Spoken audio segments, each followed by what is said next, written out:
નમસ્કાર વિદ્યાર્થી મિત્રો, પારૂ ક્લાસીસમાં આપ સૌનું સ્વાગત છે। આજે આપણે ધોરણ 6ની જે પ્રોજેક્ટ પ્રવૃત્તિ બુક આવી છે એનું સંપૂર્ણ સોલ્યુશન જોઈશું। તો ચાલો જોઈએ।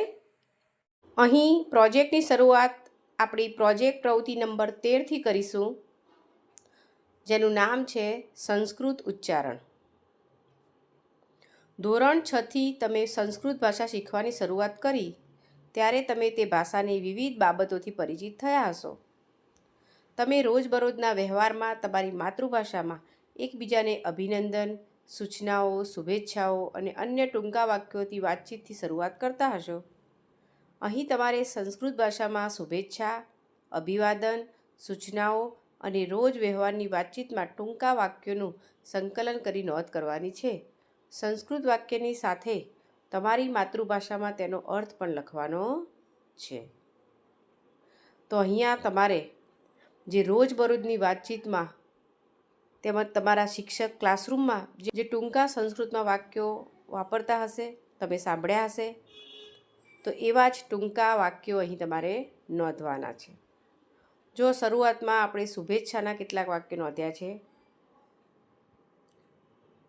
નમસ્તે એટલે કે નમસ્તે, એનું ગુજરાતી થાય છે નમસ્કાર।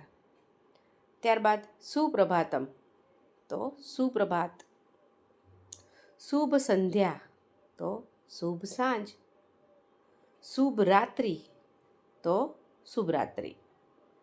ત્યારબાદ બાજુમાં જોઈએ તો અભિવાદનના વાક્યો છે।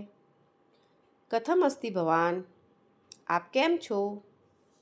અહમ કુશલી, ત્વમ કથમ અસ્તિ, હું બરાબર છું, તમે કેમ છો? અહમ અપી કુશલી, હું પણ બરાબર છું। તો આ રીતે તમે અભિવાદનના વાક્યો અને શુભેચ્છાના નાના વાક્યો અહીં નોંધવાના છે। આગળ જોઈએ, કેટલીક સૂચનાઓ પ્રમાણેના વાક્યો જોઈ લઈએ। તો કૃપયા ધૈર્ય ધારયતુ, કૃપા કરીને ધીરજ આપો, કૃપા કરીને ધીરજ રાખો।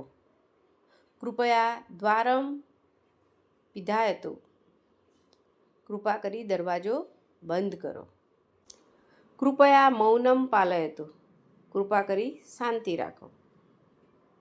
આગળ કેટલી વાતચીતમાં વપરાતા વાક્યો જોઈએ। ભોજનમ કૃતવાન વા, તમે ભોજન કર્યું? ત્વમ કુત્ર ગચ્છાસી, તમે ક્યાં જાઓ છો? અહમ વિદ્યાલયમ ગચ્છામી, હું શાળાએ જઈ રહ્યો છું।